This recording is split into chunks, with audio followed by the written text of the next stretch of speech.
Hello everyone, welcome to my channel. So you made me do it. So you see I removed the heads, record and playback heads from the tape transport. The main reason was that adjustment for the record head Azimuth didn't work. I saw there may be a spring sitting from behind here which don't allow to move, but there was a couple things. First of all, there was a factory seal which gets in between the base and the ear, which works for the adjusting azimuth for this record head. And additionally, you see, so it's kind of free here now. I removed 2 screws from below. Those are not fully tight, but this uses the springs, and the springs weakened over time. So I was able to push it down, but it never pulled back azimuth. And I tried when I install springs in this current situation. It's just a little bit, just like very minimum, which was not enough. All right. So what I will do now, I will extend these small springs a little bit, just to make a bit more tension. When I will put them in, this will put the head into the straight position, parallel to the base, right? And ear will pop up a little bit in this case. And then I will install the small screw back, and it would allow me to adjust azimuth as it should. All right. Thanks for your comments on letting me know. I forget really that the early models had a separate head which can be adjusted.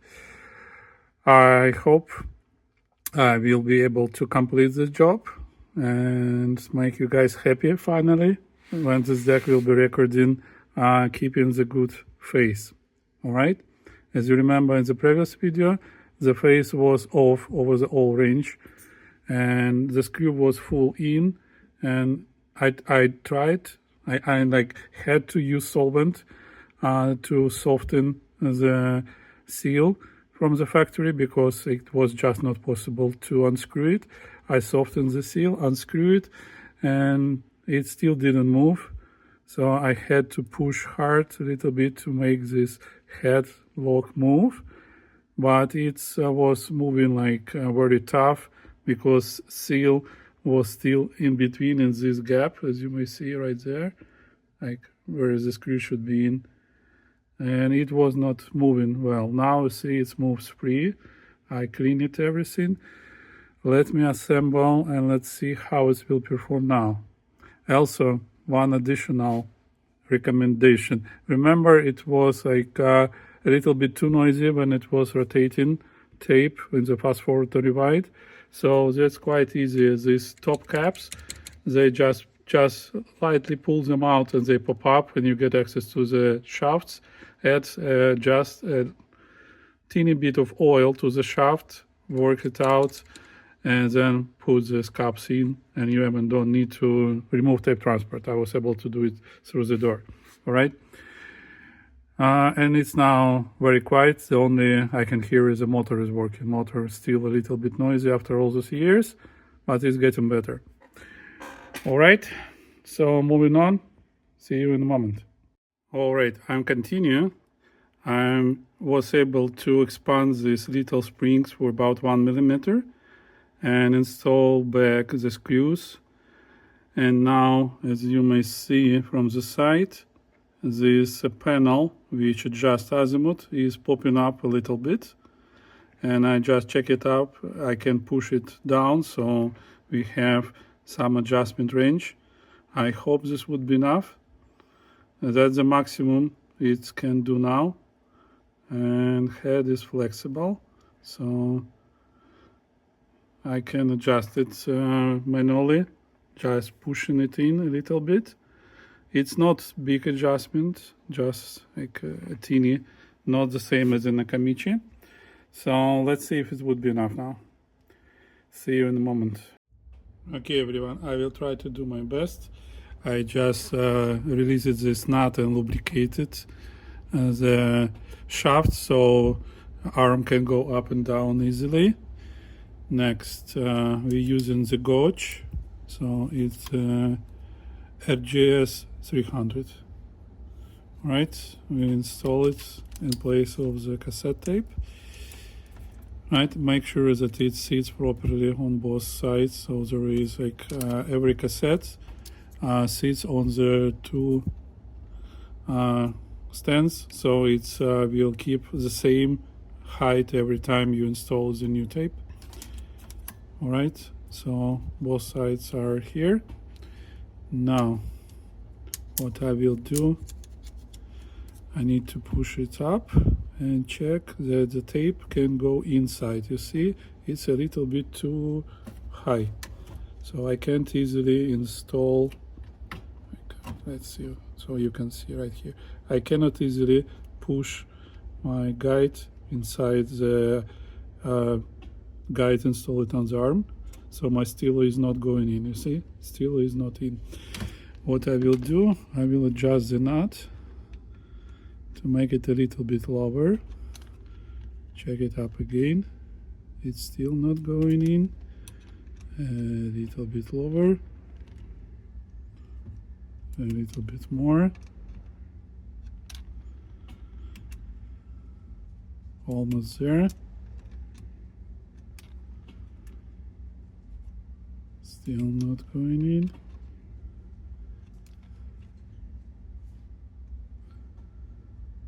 It's almost. We just lowering the arm. You see, it's a little bit scratches. So, and now it easily goes in.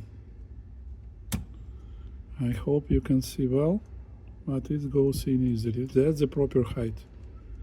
That's stilo imitates the tape inside the cassette, so that tape will go out, and the first thing it will get in touch with this guide.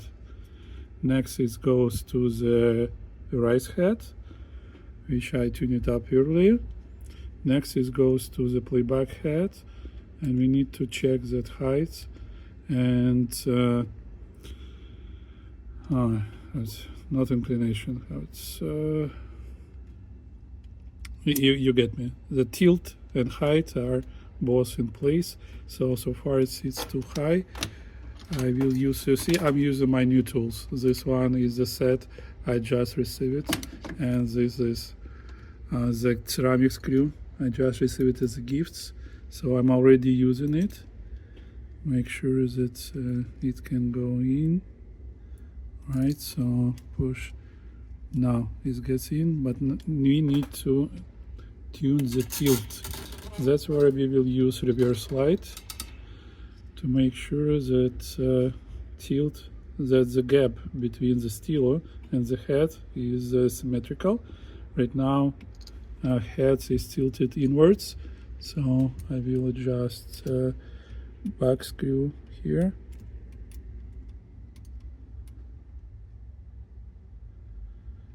To make it work, and a little bit over, because height will go away now, and we need to adjust height again because we changes the tilt. Now making sure the height works, checking tilt again. It's almost there, but we need to adjust a little bit more.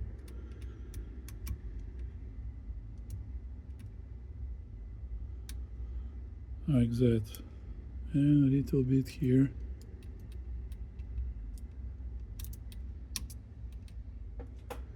It's hard for me to see because I'm sitting behind the camera. I'm doing my best. So tilt is good, height is good. Push the head in, check that everything still works well in the inward position when head's engaged. Okay, I would adjust tilt a little bit more.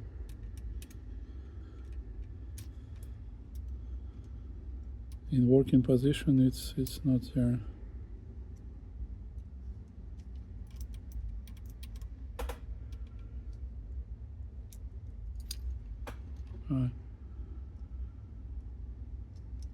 Now it's good, everything works. So you see, guides on the head, we can get easily inside.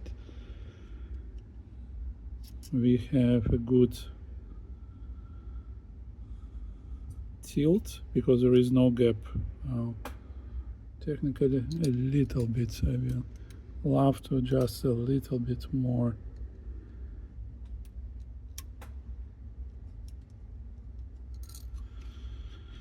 Now there is no gap. When I put stilo to the head, light don't go through, don't pass through. So that's a good sign. I'm not sure if you can see it because it's too small for me to look at my camera. But there is probably neglectable.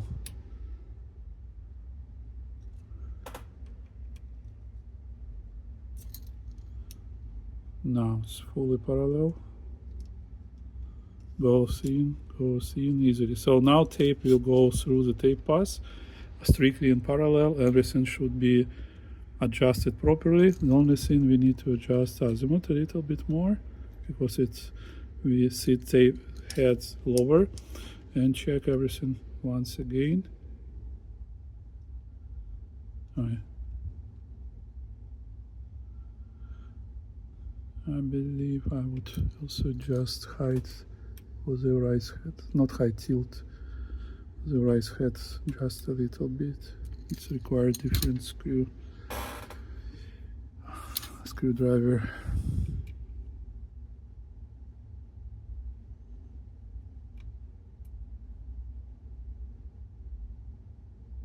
Alright, it was a little bit outwards. Now it's fine. Now it's ideal. Good. Next step, I will check with the mirror tape.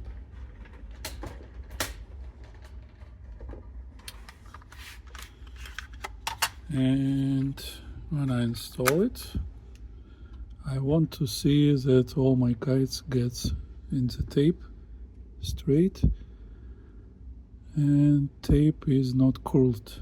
I see, it sits really well. And then we will check it on the runtime. That's how I do it. Okay? Any tab, any deck, including Nakamichi, you can do installations this way. The only thing when you use Nakamichi gauge, you don't need to have tape transport out fully. Like it's just more convenient. Those guide with LEDs, which Nakamichi uses, technically does the same job, and those LEDs are just conduction point between the head and the chassis. All right, so it just makes sure that both ends of the guides are touching the head. That means that its tilt is correct. That's everything it does. All right. So that would be it for now. Let me assemble tape transport in, and let's see if I would be able to adjust record azimuth now. Well, see you in the moment. And here, everyone, you may take a look how tape pass looks when it's properly tuned. See, no curling on the heads, on the guides. Tape is straight. Goes through the whole tape pass pretty well. Let me see if I can bring more light. All right. Like that. Hope you can see well. All right. Next, we will tune playback azimuth. Let me prepare, and then we will try to tune record azimuth. See you in a moment.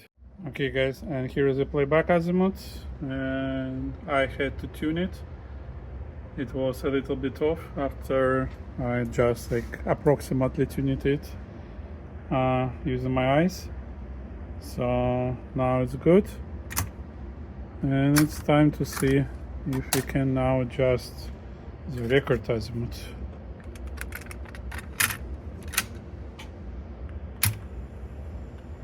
Yeah, I believe it's off. Need my smallest screwdriver for this screw. And let's see.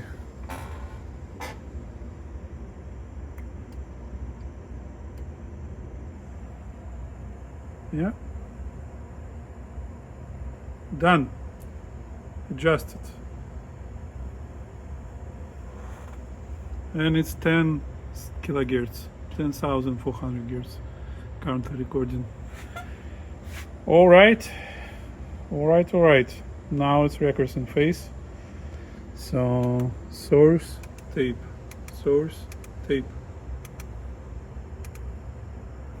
All right, good. Great results. Now I have to seal all the screws so they don't move anymore after everything is tuned. And that would be it for this part. Hope you enjoyed. It was interesting. Thanks for your attention and bye-bye. Hey guys, and there is the last thing. I was able to solve the problem with the real motor stopping. It's currently on 50 to 55 grams. It was sitting on 30 and it was stopping as soon as tape gets after the half of the tape, and reel was not rotating properly, and it was just stopping right away.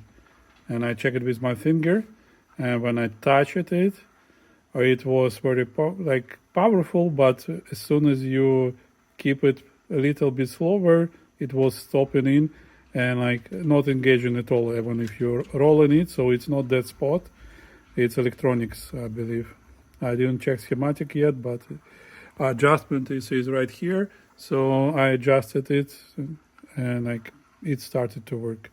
No more stops. It works every single time. And it was on test tape, on this one, was stopping every single time because reels are big and we need to measure the torque. So that's how you may fix it. It's not a dead spot because dead spot, if you keep it, it will stop, and then as you just push it a little bit, it was rotating right away. Here I was able to freely rotate together with motor, and it was not helping at all. All right. I will test it more and for longer, but I hope now it's good to go. 45 to 55 is a good range. Later decks keen to keep 40 due to thinner tapes use it, but it's still fine. Even 110 minutes tape will be fine with 50 grams torque. All right. If you see Nakamichis, most Nakamichi with the original tape transport have 55 to 60 grams in the playback, and recommended range is 45 to 55 if you see manual. All right, now I will assemble, record music, and I will make a video for you how well it sounds. I'm really much in love with this deck. Also Dolby system on this deck. This early microchips, they work softer. They work slower, softer, and you don't hear that much breathing as on most precise, lightest decks, when you can hear it. All right. The only decks which I get rid of it is the decks with solid polymer capacitors installed, right? Those just very linear and pass all high frequencies, and you can barely hear that Dolby isn't there. But this gives another problem. They become more sensible to the higher frequencies above 20 kilohertz. Sometimes Dolby just may sense your dark noise on the high frequencies and just stop working. So it's stick with two ends, right? What you want, good sound or working Dolby. Anytime MPX filter works, so it's not a big deal. All right, that would be it for this video. Thank you and bye-bye. All right, and here I'm back. You thought it was it? I did so as well. But when I started recording different tape types, I realized that this switch for type 4 works well only when it's fully pushed in, and workout didn't help, so I have to disassemble and to deoxidize the switch. That's how much more work is needed. So remove the indicator panel from here, remove this cover with buttons on top. It's easy. It's just from two sides you have these two pins which just clicks in. Two screws on the indicators gets out. I need to get this board out, like just to release the cable a little bit, and I pull this board just to have more access. Alright, old decks, old problems, but it really records and wells on every tape type really well. And you see, that's why this bulb is green when lights here, and this one is red. Alright, so there's two filters, but from this side it's just white. Alright, moving on. Alright, assembled back, testing parameters. Speed 299, 299, wow and flutter 0.03%. Weighted, really cool. It was not there, it was 0.14%. And I had to mat the right capstan, and it's immediately stabilized it. And now it works fine. And let's see, record it. Wow and flutter. And it's recorded.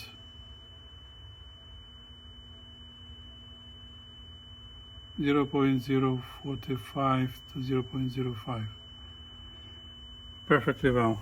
All right.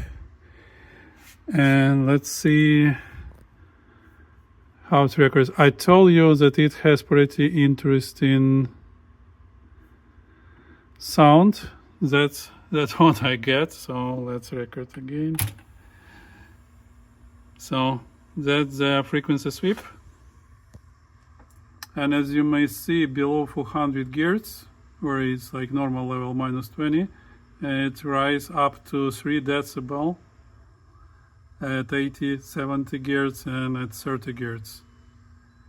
And that gives this deck a really nice sound.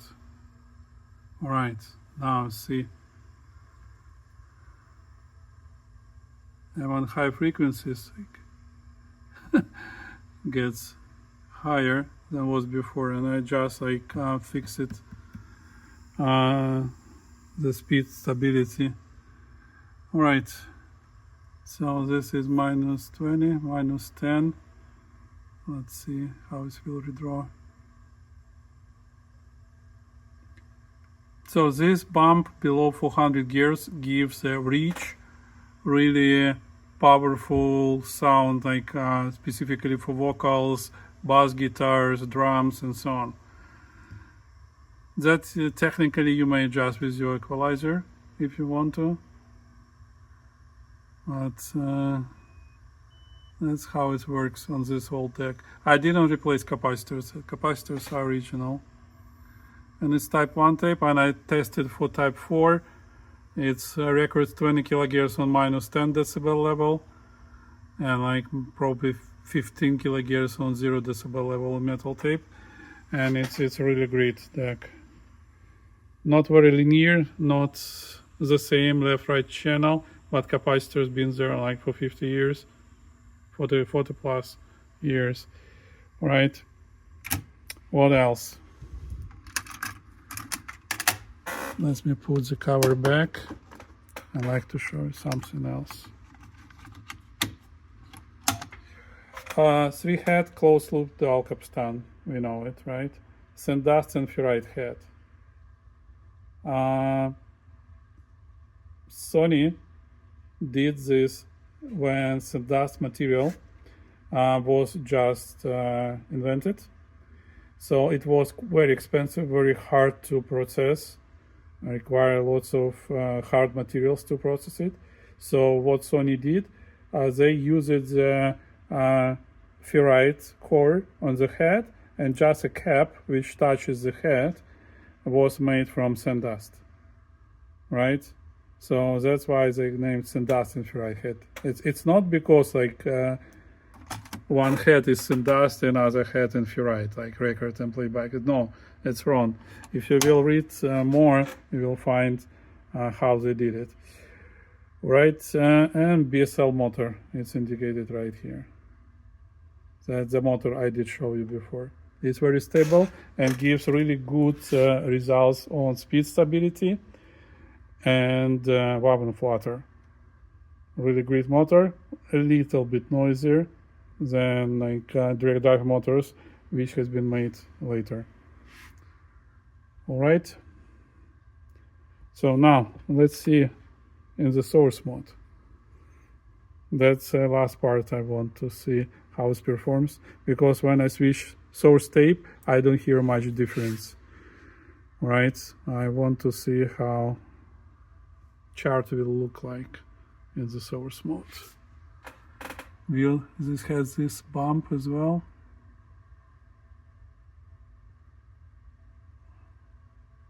No, it doesn't. It's pretty linear in the source mode from 10 gears. Right? But when you listen to the deck, you mostly don't recognize those bumps. It's pretty nice on the speakers, on the headphones. Sound is really great. You see it goes down above 16 kilohertz a little bit. 20.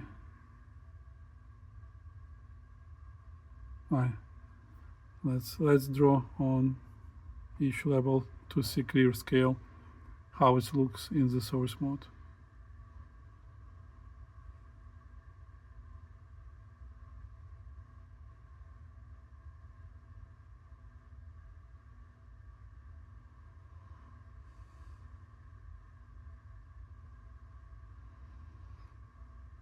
And as I promised it, I will make a sound demo video with this deck because I really much liked it. And overall sound is really pleasant. Remember I did video with Sony FX7, as this one sounds even bolder and nicer. And has really, I believe, way more high frequencies because heads are in a new condition. You see a little drop on the highs, maybe capacitors gets aged, so but it's the same on all levels, very similar. Even between left-right channel is really similar.